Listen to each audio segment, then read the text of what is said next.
सेबी के कार्यों में पहला कार्य जो कि आप स्क्रीन पर देख रहे हैं, जैसे कि मैंने आपको बताया था, संरक्षणात्मक कार्य, यानी इसे इंग्लिश में हम कहते हैं प्रोटेक्टिव फंक्शन। जैसे कि ये शब्द से ही स्पष्ट है इसका अर्थ कि यह अपने निवेशकों को जो होने वाली धोखाधड़ी से बचाने की कोशिश करता है, जिससे कि जो निवेशक होते हैं वह खुशी से निवेश कर सके, क्योंकि वह अपने आप को सुरक्षित महसूस करे निवेश करते समय। आइए कुछ पॉइंट्स के थ्रू इसको समझते हैं कि किस तरीके से सेबी जो है अपने प्रोटेक्टिव फंक्शंस में क्या क्या चीज़ों को ऐड करती हैं। जैसे कि मैंने आपको बताया कि यह धोखाधड़ी से अपने निवेशकों को बचाने की कोशिश करती है और इंटरनल ट्रेडिंग को, आंतरिक ट्रेडिंग को रोकने की कोशिश करती है। आंतरिक ट्रेडिंग, जैसे कि मैंने आपको पहले भी बताया था कि जो बातें गोपनीय होती हैं या गोपनीय बातें जो बाहर नहीं आनी चाहिए, उस तरह की ट्रेडिंग को रोकने की कोशिश करती है। क्योंकि अगर गोपनीय बातें बाहर आती हैं तो क्या होगा, ट्रेडिंग में जो लोग हैं इन अवसर का फ़ायदा उठा सकते हैं, क्योंकि उनको अंदर की बात पता चल गई कि मार्केट रेट अब इस शेयर का क्या होने वाला है या इस कंपनी की आर्थिक स्थिति क्या है, तो वो इससे अंदाज़ा लगा लेते हैं कि उसके अंश अब किस रेट पे बिक सकते हैं या उनका मूल्य क्या हो सकता है। तो जिस वजह से क्या होता है कि जो बाकी निवेशक हैं जो अलग से निवेश करना चाहते हैं उन अंशों पे, वो सही तरीके से निवेश नहीं कर पाते और जो लाभ उनको मिलना चाहिए वो लाभ उनको नहीं मिलता है। तो इंटरनल ट्रेडिंग को भी ये रोकती है। उसके अलावा जो प्रतिभूतियों में व्यवहार संबंधित जो शिक्षा होती है, एजुकेशन प्रोवाइड की जाती है, उस तरह की शिक्षा भी प्रदान करती है और प्रतिभूति बाजार से संबंधित आचार संहिता लागू कराती है, यानी कोड ऑफ कंडक्ट जो हम इंग्लिश में कहते हैं उसको लागू कराती है कि सारे व्यवहार जो होंगे या जो सारी ट्रेडिंग होगी जो सेबी द्वारा गाइडलाइंस जारी की गई हैं उसी के अंदर की जाएंगी। इसके अलावा क्या होती है, मतलब अगर हम संरक्षणात्मक कार्य या प्रोटेक्टिव फंक्शन में देखें तो इन ऑल टोटल निवेशकों को सुरक्षा प्रदान करने से हैं कि वह जब निवेश कर रहे हैं तो पूरी तरह उनका निवेश सुरक्षित हो और जो लाभ उनको मिलना चाहिए वो लाभ उनको प्रॉपर मिल सके। अब पहला फंक्शन हमने समझ लिया, हम आते हैं दूसरे फंक्शन की ओर जो कि है संचालन संबंधी यानी रेगुलेटरी फंक्शन। जैसे कि शब्द से स्पष्ट है कि यहाँ पर क्या होता है, रजिस्ट्रेशन और संचालन की चीज़ें होंगी। अब रजिस्ट्रेशन किन किन का हो सकता है, रजिस्ट्रेशन दलाल, उपदलाल, मर्चेंटाइज बैंक, इन सही चीज़ों का होता है। इसके अलावा क्रेडिट रेटिंग कंपनीज का, वेंचर रेटिंग कंपनी का, इन सभी का क्या होगा, रजिस्ट्रेशन होगा और उनका संचालन किया जाएगा। इसके अलावा क्या होगा, जो शेयर बाजार में किए जाने वाले व्यापार का संचालन ये करता है और जो सामूहिक विनियोग स्कीम चलाते हैं जैसे कि म्यूचुअल फंड्स, उनका भी रजिस्ट्रेशन इसमें किया जाता है। और जो शेयर बाजार है तथा मीडिएटर्स जो मध्यस्थ इनमें काम करते हैं उनका ऑडिट किया जाता है। साथ ही साथ जो दो कंपनी मिलकर जब एक नई कंपनी का निर्माण करते हैं और उनके शेयर्स या जब भी मार्केट में उनकी सिक्योरिटीज़ लाते हैं क्रय विक्रय करने के लिए, ट्रेडिंग करने के लिए, तो उन कंपनी के जितनी भी डिटेल्स हैं या डेटा है उनको प्रॉपर्ली चेक किया जाता है। तो इस तरीके से हम कह सकते हैं कि जो सेबी है अपने रेगुलेटरी फंक्शन को इन बिंदुओं के माध्यम से पूरा करती हैं। इसके बाद हम अगले फंक्शन की ओर चलते हैं जो कि है डेवलपमेंट फंक्शन।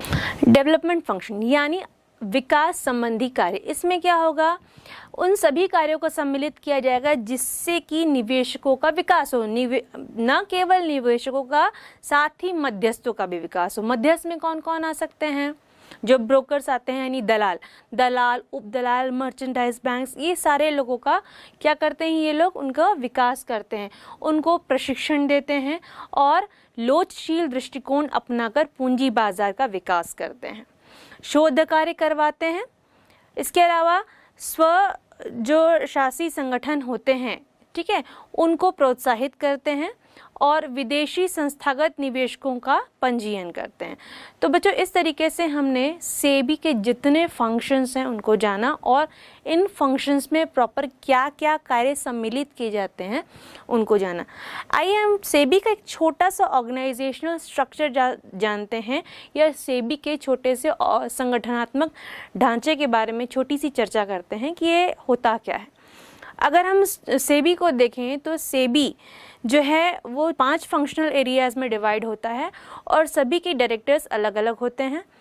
इनमें 2 डिविजन्स होते हैं जो प्राइमरी मार्केट और सेकेंडरी मार्केट के बेसिस पे डिवाइड होते हैं, ठीक है।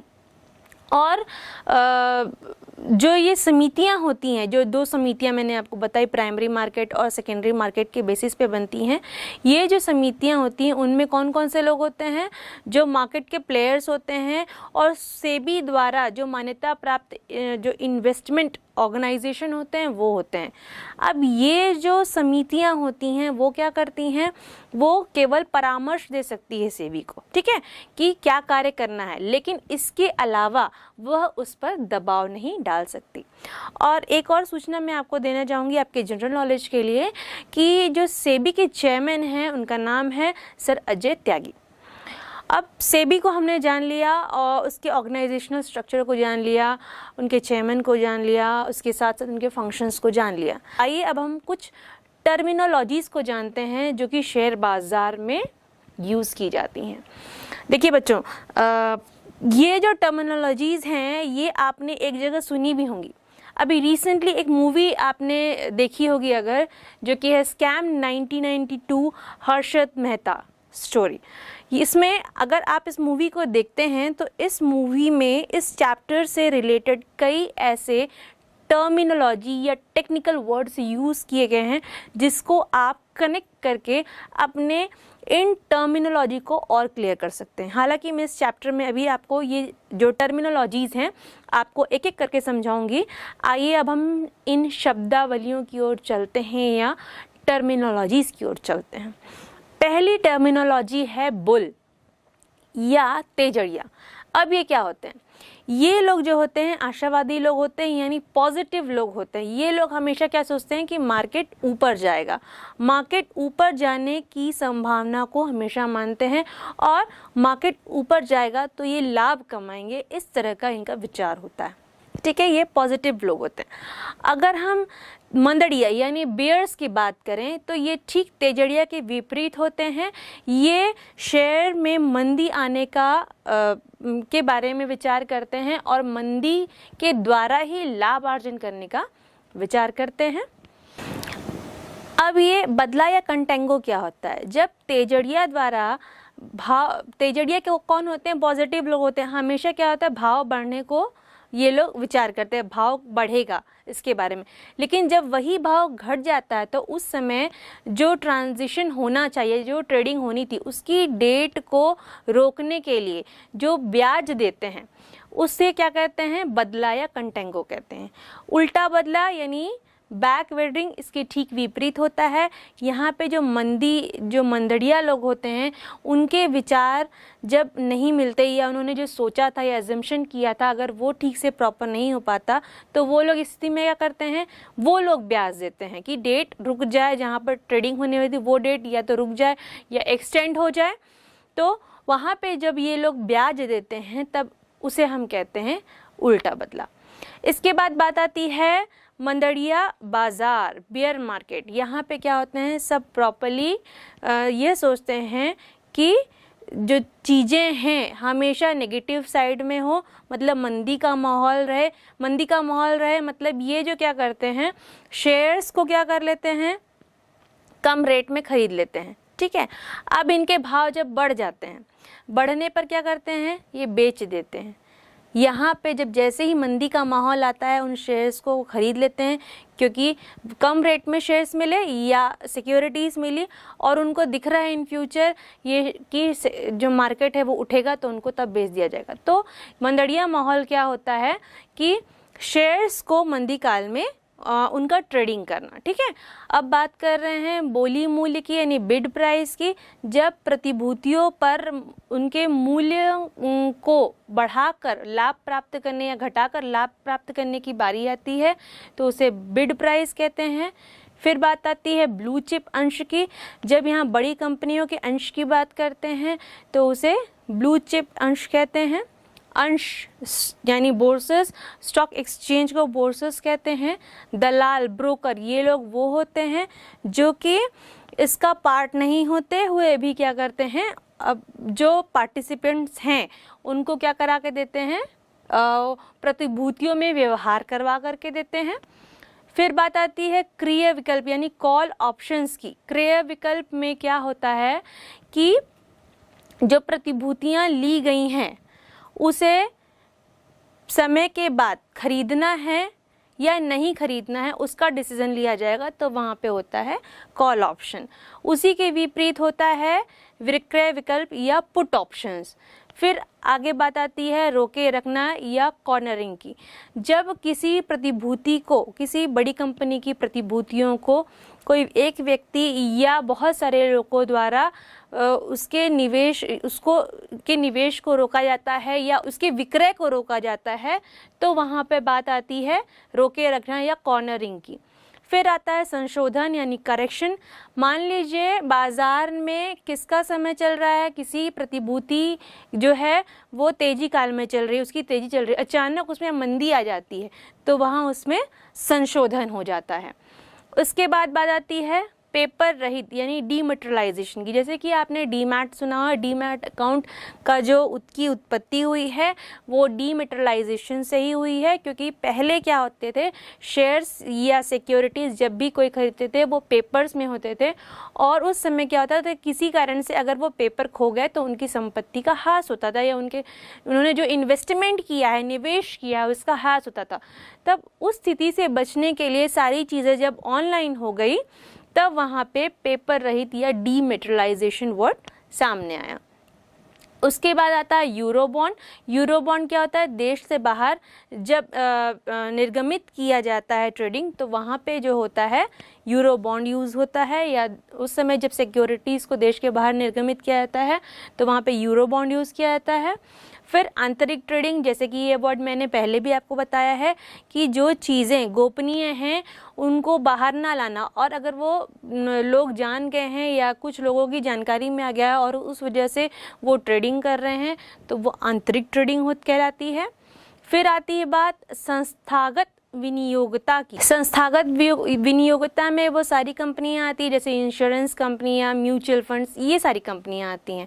और उसके बाद आता है कर्व ट्रेडिंग, जो ट्रेडिंग के लिए जो ड्यूरेशन या समय निर्धारित किया गया उसके पहले या उसके बाद जो ट्रेडिंग की जाती है उसे कर्व ट्रेडिंग कहते हैं।